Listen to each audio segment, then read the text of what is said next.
Today we'd like to talk to you about a partnership that we're piloting. And this partnership is between Wake County GIS, the Wake County Innovation Center, and the NC State Center for Geospatial Analytics.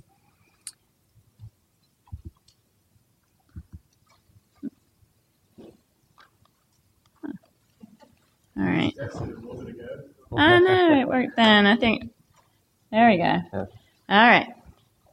The participants of the partnership are listed on this slide, and they include Vishnu Mahesh, who's joining me in this presentation today, as well as Dr. Baran and Dr. Tadioshan at NC State, and my whole team at Wake County. So as many things do, this partnership started with a conversation, and it was a conversation at this conference 2 years ago.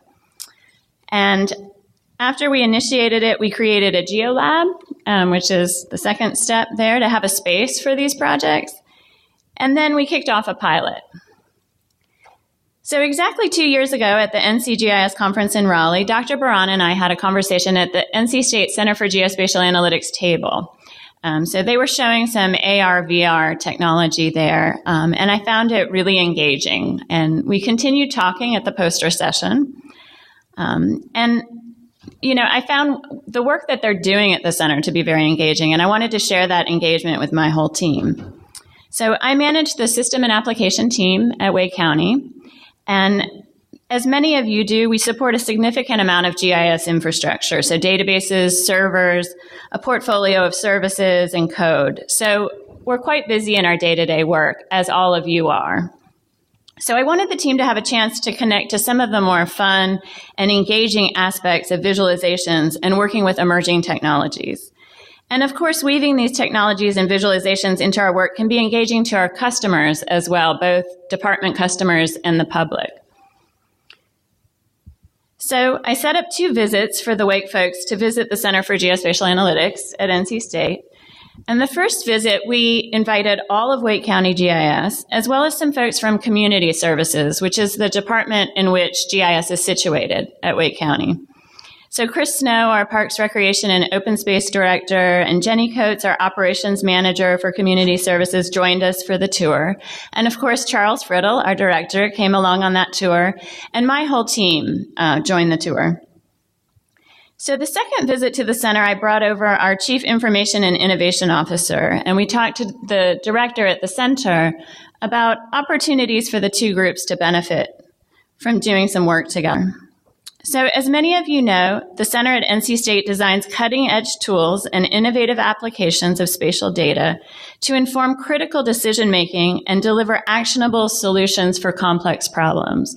So this was a key for me when we were having that conversation. We hadn't yet committed to doing a project together, but when we were talking at that second visit, we were talking about how we can not just show things on the map or in the application using GIS, but that we could actually start to talk about solving some of the challenges that the maps were showing us. And I found that really motivating. So in the same time frame, I had the opportunity to initiate a Geo Lab at Wake County that provides GIS with a space up in the Wake County Innovation Center in our office building. So Adam was asking me right before the presentation, what is the innovation program at Wake County? So I'll just give a brief overview. It is a floor at Wake County physically, and it includes the open data program and initiative, and some work with the civic tech groups in the Triangle region, engaging with some entrepreneurial groups to see if there's some opportunities. And essentially, it's a chance to experiment with technologies before they're a full part of the stack that we support. So the goal of this space is to provide us with an environment where we can experiment with emerging technologies in GIS, and for the team to initiate ideas and conversations that are somewhat different than how we work in our operating environment. And the Geo Lab also provides us with an opportunity to connect with the innovation team on a regular basis at Wake County, and that includes a data scientist and 2 innovation partners. And we're also connecting with various groups who are visiting the Innovation Center by being up there. There are folks from the Triangle entrepreneurial community, other Wake department staff who are ideating up in the center and talking about new ideas, and regional partners as well.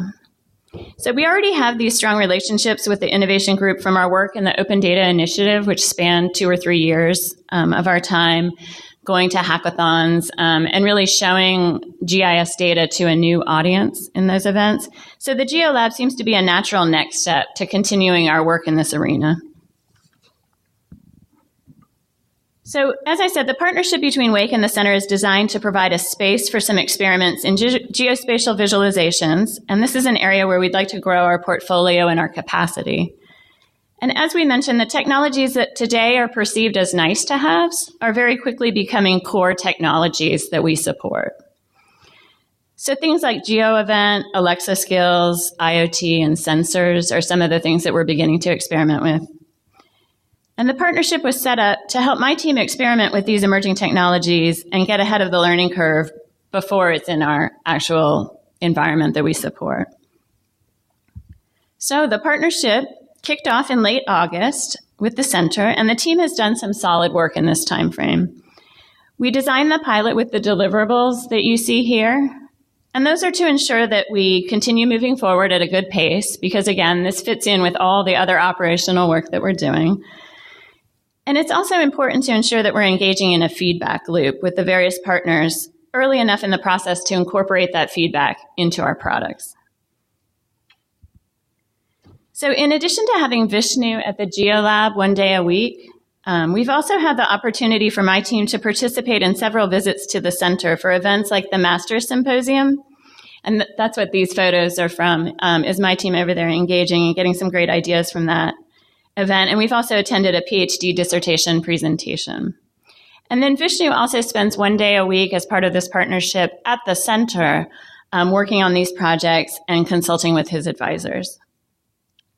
So from my perspective, the most successful part of the partnership has been watching the team work together to create projects. So we had the pleasure of working with Charlie Rudder, who I think may be here today, on the first part of the project, who brought some fantastic image processing and imagery analysis skills to our team.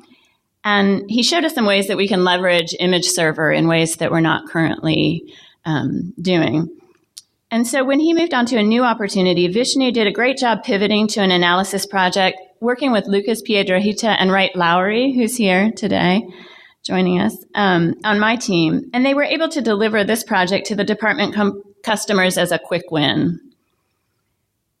So it's been really gratifying to be able to genuinely say that throughout the partnership, each person on the project brought their own talents and perspective. And it's made for a really cohesive team experience, which isn't always the case with a part-time project like this. But credit to the team, to Wright and to Vishnu and Lucas and Charlie, that they all really have created a cohesive way of working across the organizations. So now I'm going to hand it over to Vishnu, who will tell you about the actual projects that he and the team have been working on. So Vishnu Mahesh is a member of the founding cohort of PhD students in the NC State Geoanalytics program, and he's worked with our team to prototype some analysis and concepts that extend our capabilities. He received his bachelor's degree in computer science and engineering, and after completing his bachelor's, he and 4 of his friends founded a software startup. Passionate about pursuing research, he returned to school 3 years later to acquire a master's degree in geoinformatics. And after completing his master's, Vishnu joined the Indian Space Research Organization as a project scientist, working on remote sensing and mapping of vegetation. Vishnu then came to Raleigh with the goal of pursuing cutting-edge research in the geospatial domain. So, hand it over to Vishnu. Thank you, Carter. As Carter mentioned, the first project that we took it as a part of the collaboration in Wake County was visualizing the change in green space over time in Wake County. So the objective of this project was to help the stakeholders in Wake County visualize green space loss over time from 1995 till 2015. So what you see on the screen are some of the snapshots from our results. For example, the first image shows the green space loss from 1995 till 2000. The second one shows green space loss from 2000 till 2005. And the third one is a green space loss for multiple time frames. And the last one is the combined vegetation loss. So how did we do it? We used Landsat 5 and Landsat 8 satellite imagery. And before we see, or before we want to find out how much vegetation we lost, we had to find out how much vegetation we have. For that, we used the normalized difference vegetation index, or commonly known as NDVI. So what's NDVI? NDVI is essentially a value that ranges from -1 to +1, which is attributed with every pixel in the image. If the value is closer to +1, it indicates vegetation, and if the value is closer to 0 or negative, it means it is non-vegetated surface, like water bodies, roads, buildings, etc. So how to compute NDVI? So most of us know that satellite image is composed of multiple bands, like green band, red band, infrared band, near infrared band. And in fact, Landsat 8 satellite image has 11 bands. So to compute NDVI, we use this formula, near infrared minus red by near infrared plus red. So if you take satellite imagery and compute this formula, what you essentially get is the image that you see on the right bottom. What you see there is a single image, where the closer the value is to +1, the more greenish the pixel is. The closer the value to -1, the reddish the pixel is. So how did we compute the vegetation loss? So our strategy was to take the satellite image from August of any year and to subtract the NDVI of August of another year to get the subtracted image. And in the resulting image, wherever the pixel value is greater than 0.25, it indicates a vegetation loss. So why did we choose the month of August? We chose the month of August because August is the month where the canopy is the most greenish. But there was a problem, cloud cover. Most of you who might have worked with satellite images knows that cloud cover is a common problem. So we had to somehow overcome this problem. So the strategy that we used for overcoming cloud cover was maximum NDVI. Before I say how our strategy, I would like you to know that the NDVI value of clouds is either 0 or close to 0 or negative. So it is considered as a non-vegetated surfaces in NDVI. So to compute the maximum NDVI, what we did is that we collected satellite imagery from June to September of every year. So we will take the imagery from June to September of an year. So it will be maybe 5 or 6 images. And then we will compute NDVI for each of those rasters or each of those images. Then what we get is essentially multiple rasters like this. And then we compute a single NDVI image in the end, where the pixel value is the maximum, the corresponding pixel value is the maximum value from these NDVI images. So if you had a cloud cover in any of those images, the NDVI value is essentially less, so it won't be taken. Only the maximum value will be taken. So we created the final raster for each year for 21 years. The one that you see on the rightmost is NDVI from 1995. So our workflow was like this. We acquired 21 years of imagery. We computed NDVI for all the acquired images. Then we computed maximum NDVI for each year. Then we computed pair-based differences between the max NDVI images to compute the vegetation loss. But there were a lot of false positives where agricultural areas were showing up as vegetation losses.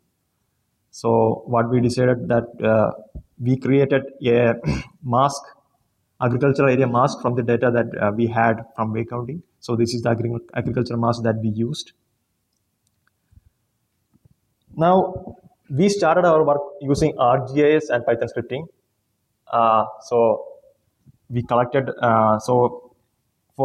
this is a traditional methodology that everybody uses, or most of the people uses. So for this, what you have to do is you have to initially collect the data, you have to place the order for the data. It will take approximately 2 days for them to email you that your data has been finally processed. And you have to download the data, you have to do pre-processing steps like clipping and stuff, and you have to do the analysis part. halfway down through the project, we came to know about Google Earth Engine. So Google Earth Engine is essentially an online platform. It is specifically used by remote sensing people.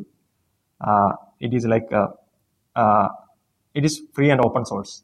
What you need to do is only write some JavaScript code, and it will essentially give you your results within minutes. It's too fast.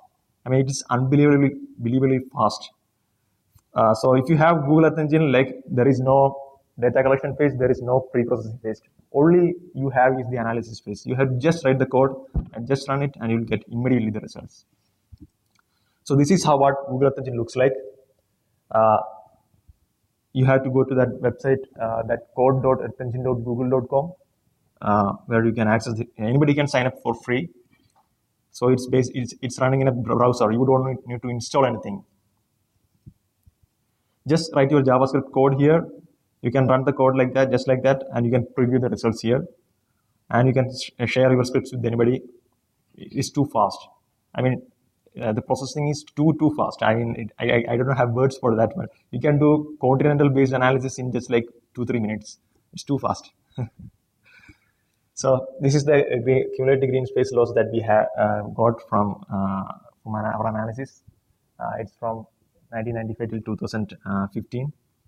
And we have made a web app. This is a video snapshot from our web app. And the second project that we took as a part of this collaboration was Animal Control Division's project. So the Animal Control Division had keeps a track of the calls that they receive. So they keep a track of the addresses where they get the call from, the type of call what they receive, like is it a cat bite call, or is it a cat dog bite dog call, or trap a cat call, something like that. So they have all this data in Excel file, and they wanted some visualizations, GIS visualizations from those data. So some of the questions that they had is where do they get their dog bite calls from? Where do they get their cruelty calls from? And they wanted a general map to see if they can improve their zone lines. So we started by creating some hotspot maps. These are this is one hotspot map which shows cat and dog bite incidents, where the red color shows a high frequency of cat and dog bite incidents, and the green color shows a lower frequency. So we integrated those host maps into an ArcGIS online dashboard for the Animal Control Division. So this is the division they have, sorry, this is the online dashboard they have, and they have an interactive, intuitive display to have insights into their data. Now I invite Carter to tell us more about the next steps that we are going to take as part of this collaboration. Sure. So thanks, Vishnu, for sharing a couple of those projects. And I will say that, one of the stories of that animal control project was that we reached out proactively because Vishnu was asking for some data for a class for that project. So that's what made it different. It wasn't so much the visualization that we ended up doing, but the sort of a team was working on Friday afternoon and got really excited about doing this and proactively reached out to the department. So our next steps are to continue working with the center through the spring, and we have some projects queued up that we're going to be doing. One in particular has some promise with the Esri JavaScript 4 API, doing some 3D extrusions that we're interested in exploring.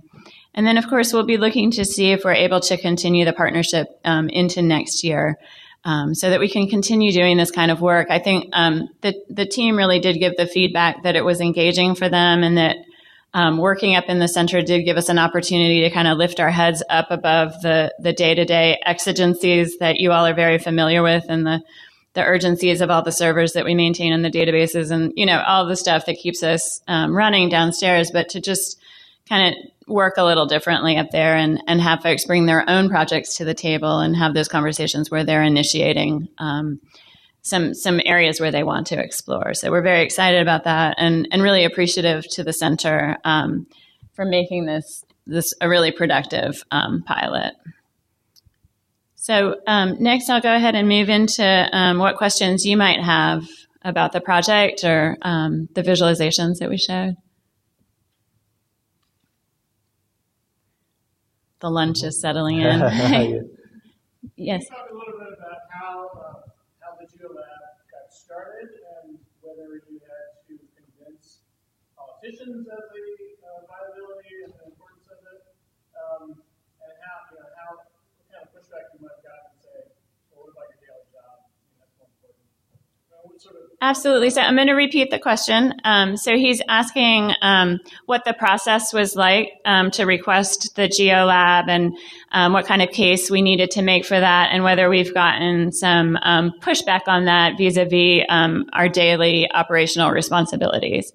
It's a great question. It's something that I definitely wrestle with, making sure that we're both that there is actual value there, and then that we're communicating the actual value of it. So the process was kind of organic.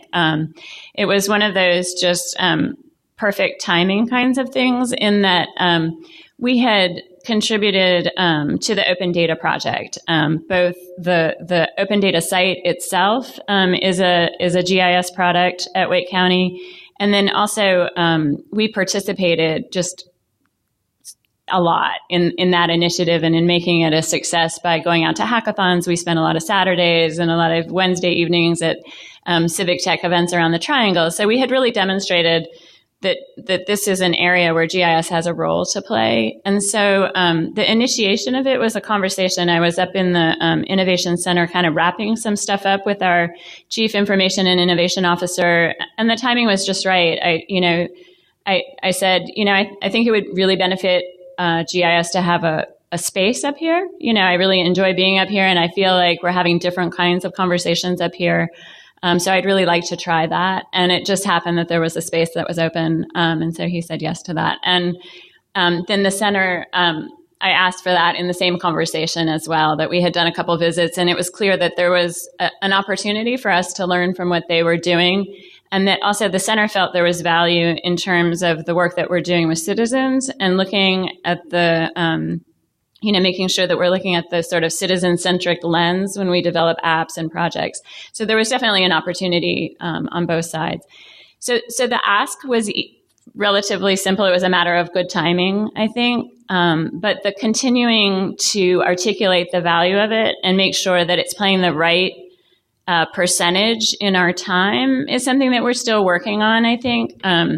So, any partnership takes time to keep, especially at the beginning, to make sure that it's cemented and that it's happening, and that, we've had some changing partners on our team. So I think that's taken some investment on our time. But I really do think that the story of the animal control and having a department come in and be really engaged and excited about the products that we created in a very short time frame has been a good sort of demonstration of the value of it. So, and also for me, it's really about the feedback that I get from my team. So we have a group of folks who have other choices, obviously a lot of demands on their time. And so for me, it's continuously asking them, is this working for you? Is it making your job harder, or is it creating a little space for those ideas that you don't quite get to during the day downstairs? And so far, right, you can correct me if I'm wrong, but so far, their feedback has been that this is really providing value. So from an engagement standpoint. Is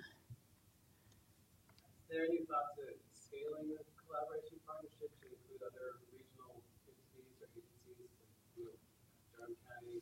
Sure.